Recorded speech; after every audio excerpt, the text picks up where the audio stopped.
यहाँ पर? मेरा आदमी का पहला बच्चा शहनवाज जबरदस्ती मेरे से हाथ खींचने की कोशिश किया, जबरन ले जाने मांगा।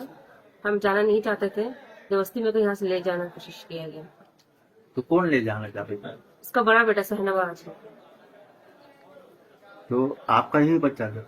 नहीं, मेरे तरफ का नहीं है, उसका पहला बीबी का बच्चा है। तो आज ऐसा क्या हुआ है इतना जो मैंने की? मेरे से इनसे शादी होता है, जबरन मुझसे शादी किया था 2012 में। हम्म, और हम मुझे जबरदस्ती शादी किया गया था, जबरन धर्म परिवर्तन कराया गया था मेरे से। और जबरन गाय घूस भी खिलाया गया था। इससे सब मानसिक शारीरिक तनाव से मैं बहुत तंग आ गए, इसलिए हम घर आ गए थे और जबरदस्ती मेरे को यहाँ से ले जाना मांग रहा था। तो आपका शादी मतलब कब हुआ, मतलब कि किस तरह से हुआ? शादी उन लोगों के धर्म तरफ से हुआ था, जिससे निकाह मतलब नामा कब हुआ, मतलब किस तरह से? 16 दिसंबर 2012 में हुआ था। मौलवी को बुलाया गया था उनका घर में, वहाँ पर निकाह नामा तो हुआ था। पहले उनसे पहचान थे क्या? पहले हम लोग काम करते थे एक जगह, मगर उन्होंने कभी भी बताया, जिक्र नहीं किया था कि उनका पहले शादी हो चुका है। मतलब कि कुल मिला के देखा जाए कि प्रेम विवाह का मामला बना था। जी। तो उस समय आपको पता नहीं चला था कि दूसरे धर्म से है? धर्म नहीं पता नहीं था मेरे को उनके बारे में, उनका डिटेल कुछ भी मेरे को पता नहीं था। इतना है कि कितना साल तक आप लोग थे वहाँ? मतलब कि उनसे संपर्क में? शादी के पहले 2 साल से जानते थे एक दूसरे से। उस समय पता भी नहीं चला? नहीं। क्या बोलते थे वो?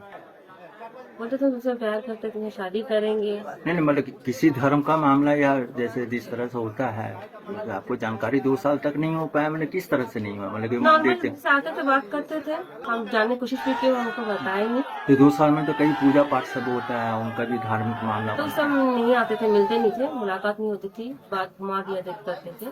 हम्म, और उसके बाद तो फिर उन्होंने शादी कर ली। जब करने का तब पता चला कि ये मुसलमान है। तो घर आने के बाद क्या, मतलब किस तरह से आपको प्रताड़ित किया जा रहा था? शारीरिक मानसिक तरफ से बहुत प्रताड़ित किया जाता क्या था क्या कि बोल रहे दिन थे? भर काम करते रहो, फिर जबरन बोलते थे गाय गोश्त खाओ, फिर दिन भर से इतना कुछ समझ में नहीं आ रहा था क्या करें, छोटे शुरुआत छोटे। से यहीं पर है? हाँ, उनके पास रहते थे। फिर जब इतना साल यहाँ कब से है आप? यहाँ भी 1 हफ्ता से हम यहाँ है, क्योंकि पहले कहाँ थे? पहले उनका घर में थे। कहाँ पर?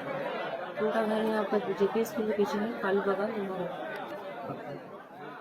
क्या नाम है ये आपका? मेरा सोमा नाम है। जी? सोमा। ठीक है, उनका क्या नाम हो गया? उनका नाम मोहम्मद फरीद है। तो वो कहाँ रहते थे वो? वो कालू बागान में रहते हैं। हाथ पैर करने लगा, खींचा करने लगा, तो हम भैया को बुलाए कि हाथ पैर खींचा। हम शांति से आते थे कि वो मतलब छोड़ दे मेरे को, हम अलग ज्यादा अपने बच्ची का भविष्य चाहते हैं कि अच्छा से भविष्य रहे, वो अच्छे से पढ़े लिखे, और उसका भविष्य चलते हम चाहते थे कि उनसे तलाक को दे दे। मगर वो नहीं देने मांग रहे थे। उनका बेटा है, जबरदस्ती में से हाथ हटाया किया, तब हम भैया को बुलाए। तो भैया बुलाए तब फिर किसका बेटा है? इनका पहला तरफ का बीवी का बड़ा बेटा शहनवाज। मतलब आज आके मारपीट करने के बाद ही आपको मतलब कह दी?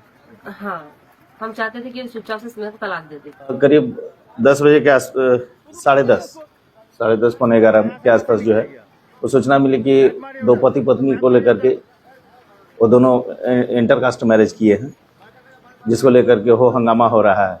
इस सूचना पर गए और दोनों लड़का पक्ष के जो भी लोग थे सभी को ला करके पूछताछ कर रहे हैं। बागुन नगर में एक सोमा नाम की महिला, हिंदू महिला है। 2012 में धोखे से उसकी शादी एक मुस्लिम लड़के से होता है। शादी के बाद उसको पता चलता है कि मुसलमान है। अब मुसलमान रीति रिवाज से भी शादी भी होता है उसका, लेकिन शादी होने के पर 2 शर्त वो रखती है कि हम जो है धर्म नहीं बदलेंगे और ना हम प्रतिबंधित मांस को खाएंगे। लेकिन शादी के कुछ वर्षों के बाद उसका धर्म भी बदल दिया जाता है और प्रतिबंधित मांस भी खिलाया जाता है। ये जो है वो तीसरी महिला है उस घर में, उस लड़के की तीसरी पत्नी के रूप में गई है। कुछ वर्षों के बाद उसको नौकरानी के रूप में उसको यूज होने लगता है, घर का सारा काम करना, और उसके साथ मारपीट होती है। इसकी एक बेटी भी है 11-12 साल की, उसके साथ भी छेड़छाड़ हो रहा है। इसके साथ भी घर के अन्य जो पुरुष है वो छेड़छाड़ कर रहे हैं। जब इसका विरोध वो करती है तो पति इसका साथ नहीं देता है। तो अंत में वो 1 हफ्ता से अपने ससुराल से मैके चली जाती है, और ससुराल के लोग बार बार इसका हस्बैंड जाता है कि तुम चलो, ये बोलती है हम नहीं चलेंगे, तलाक दे दो, हम अब तुम्हारे घर में नहीं रहेंगे।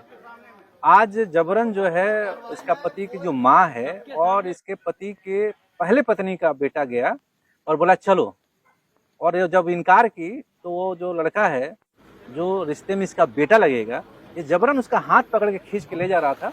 तो बस्ती वाले ने इसका विरोध किया और उसके बाद हम लोग को जब जानकारी मिला तो हम लोग वहाँ पहुँचे और फिर पुलिस के लोग आए और पुलिस को हम लोगों ने उन लोगों को समझा। ऐसा है कि कानून यह कहता है कि पत्नी के साथ पति भी जबरदस्ती नहीं कर सकता है। दूसरी पत्नी का बच्चा जो है इस महिला के साथ जबरन जो है अनैतिक कार्य, और उसके बच्चों के साथ, उसकी एक बेटी के साथ भी अनैतिक कार्य करने का काम कर रहा था, जिसका वो महिला ने विरोध किया। और सूचना के बाद जो है भैया के माध्यम से सभी लोग पहुंचे हैं और जिसका विरोध हुआ है। अगर इस पर थाना प्रभारी या प्रशासन के द्वारा कार्रवाई नहीं होता है तो कल हम लोग जो है इसका माकूल जवाब देने के लिए तैयार हैं। ऐसा बात नहीं है, संगठन अपना कार्य कर रहा है। देखिए कहीं ना कहीं ये जागरूकता की कमी है। अपनी हम लोग जो बोलते हैं ना कि अपने बच्चियों से हार जा रहे हैं, तो कहीं ना कहीं हमारे समाज में हमारी जो बच्चों की जो पहली अध्यापक होती है वो उसकी माँ होती है, टीचर। और कहीं ना कहीं हम लोग क्या ना, हम लोग कुछ शर्म का लिहाज रखते हैं हमारे समाज में, सनातन धर्म में। लेकिन अब समय आ चुका है कि हर माँओं को जागना पड़ेगा और काली और दुर्गा का रूप बनना पड़ेगा और अपनी बच्चियों को जो सही मतलब जानकारी है और जानकारी दे करके उन्हें हर चीज़ों से अवगत कराना पड़ेगा, क्या उचित है क्या अनुचित है। और संगठन जो है, संगठन अपना काम कर रहा है, लेकिन संगठन का एक दायरा है, उस दायरे से बाहर बढ़ कर कोई भी काम नहीं कर सकता है। ये आज बताइए 2012 से ये लड़की उस दूसरे धर्म के व्यक्ति के साथ शादी करके रह रही थी। समस्या जब तक वो महिला को अपने ऊपर प्रताड़ना मिल रही थी तब तक वो सह रही थी, लेकिन जब बात उसकी बच्ची पे आई तब वो जो काली का रूप धरा और जब उसने आगे कि नहीं अब मैं लड़ूंगी, तो आज